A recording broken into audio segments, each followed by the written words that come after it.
নমস্কার বন্ধুরা, মায়াদি রেসিপিতে সবাইকে স্বাগত। আজকে রান্না করছি পাবদা মাছ। পাবদা মাছগুলো আমি অর্ধেক করে কেটে নিয়েছি, মাছগুলো ভেজে নিয়েছি নুন হলুদ মাখিয়ে। এই তেলের মধ্যে 5 ফোড়ন ভেজে নিয়ে জিরে, ধনে, লঙ্কা, আদা বাটা দিয়েছি।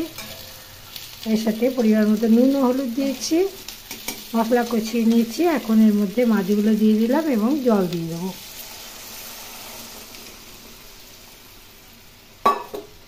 মশলার মধ্যে টমেটোর পেস্টও আছে। এরকম পাতলা ঝোল গরম ভাতে খেতে বেশ ভালো লাগে।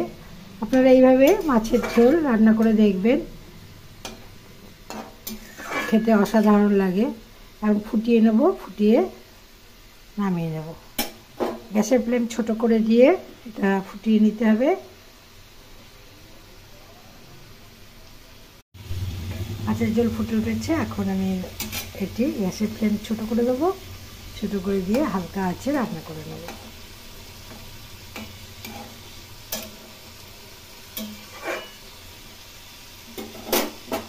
মাছের ঝোল হয়ে গেছে, এর মধ্যে ধনে পাতা দিয়ে দিলাম। এখন নামিয়ে নেব।